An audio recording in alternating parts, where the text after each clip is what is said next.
Hey, doing? Redneck Brian here. Okay, I made a video previously about the ST16 here. I haven't uploaded it yet. I am debating on uploading it. It basically shows this tractor's good things and bad things. If anyone's interested in seeing the video, let me know. I will upload it. But I just fired it up. It started up first pull. Yeah, it is a pull start.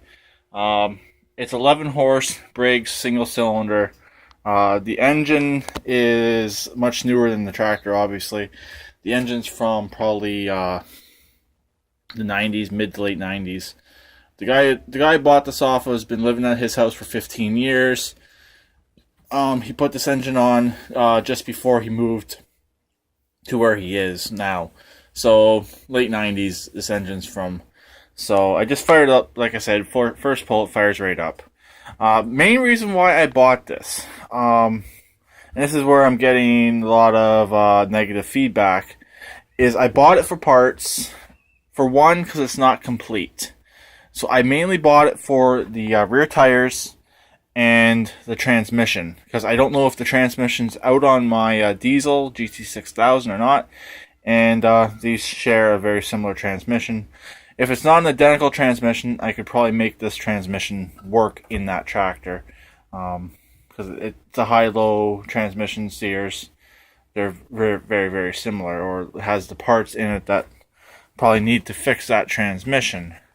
But I don't know if it's just a bent rod on that one or what. I got this one, kind of got it too soon, but I didn't want the guy to sell it, so I got it anyways. Got it hastily, because these are quite hard to find. These transmissions are getting harder and harder to find anyways. Also, I got it for the back tires, and also it comes with tire chains. So these tires will work perfectly for in the winter time. They're going to be my snow tires, because I can't afford ag tires right at this moment. So really, overall, this tractor is in really good shape. It's got reasonably tight steering. The dash is good, other than one small crack right up there. Let me see, right there. That's the only crack in the entire dash, is that little piece that's missing right there, which is a lot better than some of the ones I've seen, and a lot better than a lot of the ones that people are actually using out there. So that's why I'm leaning towards parting this thing out. Still, like I said, it's here. It's all here. A lot of people say it would be a sin to part something like this out. I'm not scrapping it. I would like to part it out. That's my idea. I'd like to sell it for parts, because if I don't pull the transmission, if I can get time this weekend and pull the rear fenders off my diesel, disconnect the high-low, and if I can get it to shift into low range and drive perfectly fine, I will not sell this transmission. I will not pull this thing apart. I'll sell it as it sits. And I need some ideas. I'm not going to say what I paid for this. I would like some ideas on what people think this thing is worth. Just the tractor, not with that engine. I know that engine's worth a bit more money by itself. Just the actual tractor, the way it sits without an engine, with all the accessories, the mower deck, even though the mower deck is pooched. It's a 44-inch. It's in pretty rough shape. It does have all that tensioner crap right there. The electrical system's pooched, but not really a big deal. But what would be a good price for this? I mainly bought it. The price I paid was pretty much just the engine, really, because the engine's worth a few $100. And like I said, I'm not saying what I paid for it. And also, like I said, it came with, or it has tire chains and 4 reasonably good tires. So the back tires are a little bit weather cracked on the inside, so it makes me think they've been spun, but they are tubed, and I believe they're full of lime.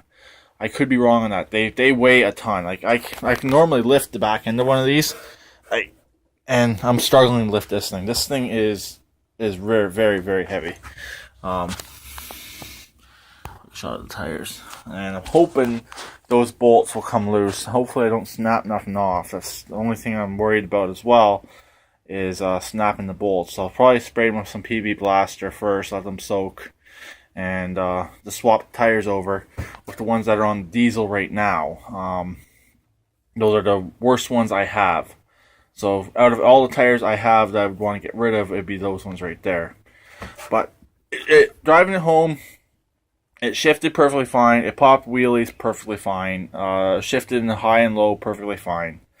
But just let me know if you guys want to see the video of it. Let me know. It will actually fire right up. At least it should. The guy actually started driving away on him. He had it in gear.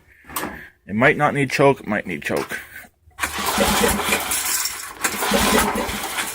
Yeah, it wants choke. I just had it running, but probably didn't have it running long enough.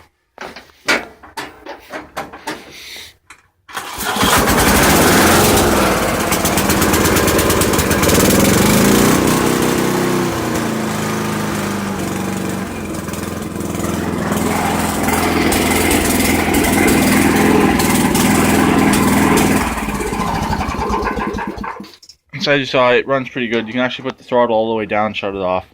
So here it is, like in all its glory. Like, I think personally it would be good as a parts tractor because it's also missing the hood. I don't got the hood, and it's rusty, yes, but it's not beyond repair.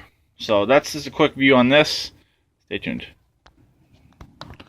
Okay, on a little bit different note, here is the racing tractor. As you can see, I got a belt on here. It may look a little bit burned, which it is a little tiny bit burned, but it should work at least for testing purposes. As you can see, it is really, really close to there, but it actually just clears that perfectly fine. That's my clutch bolt. I put this belt on yesterday. It's actually one I had in stock, which is nice. Don't have to go out and buy one. But hopefully by the weekend, this thing might be up and running again. I don't know yet. If I get time, it's Mother's Day weekend. I have some Saturday because we're going out for dinner on Saturday.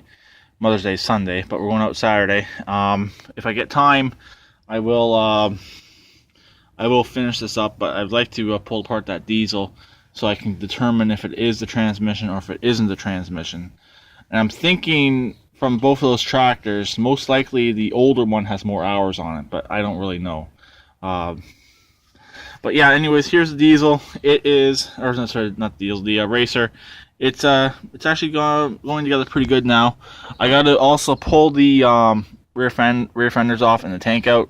I noticed the bolt holding in the pulley is actually right on the gas tank. It's not rubbing the gas tank, but with a full tank of gas, it probably would rub the gas tank. So I gotta put that skip plate in so I don't rub a hole through the bottom of my gas tank, which would really, really suck. And really, it's just electrical connections to finish this thing up, and it's ready to go. Electrical and fuel, and throttle and choke, which are easy. I got all that stuff.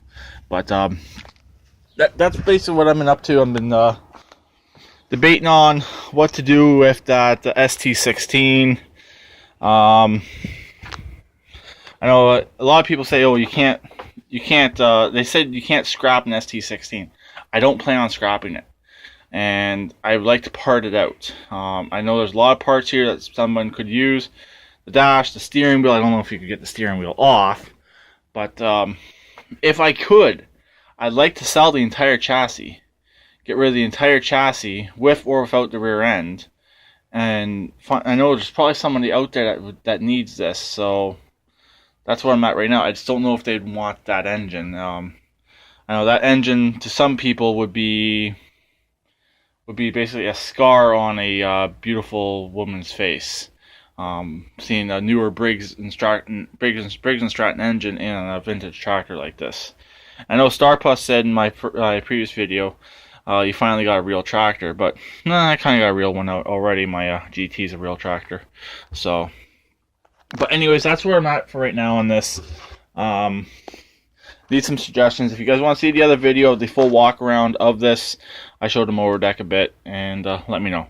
So talk to you later. Please keep it redneck like always, and please subscribe and comment.